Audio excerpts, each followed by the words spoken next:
Boa, família, boa. Olha esse cara aqui, ó.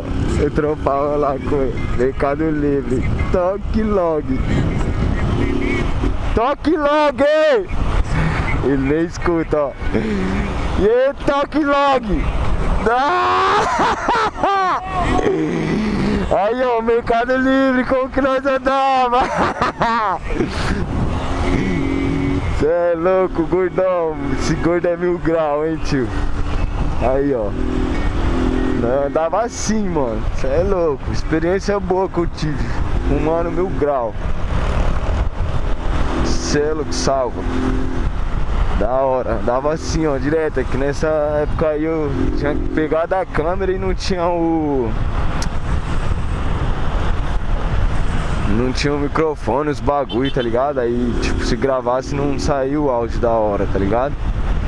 Não, andava assim, mano. Quem vê as fotos lá no Instagram, lá tem várias fotos da minha moto assim, ó. Nesse naipe aí, ó. Cê é louco. A bagulho era da hora demais. Vira e mexe que eu gosto de uma aventura, tá ligado? Mas...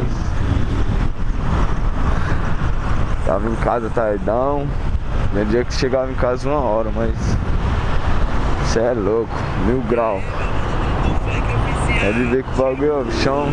Parei, o bichão deu um salve, ele vai pra outra coleta, que a base é ali. Ele ainda vai coletar em algum outro lugar, entendeu?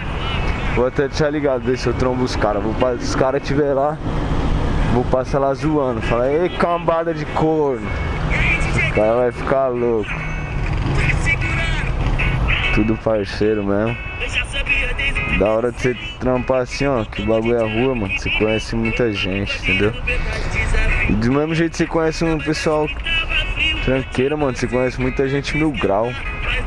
Entendeu? Você é louco, o bagulho é... Você sempre tá aí, né, mano? Entendeu?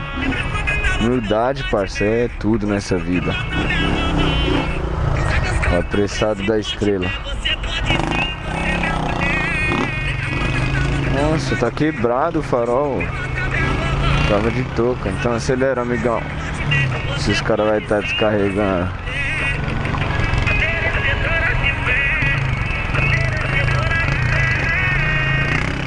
Acho que os caras nem tá lá não, mano. Vou até jogar pra cá. Mano, tá não, ainda não, tá cedo. Opa.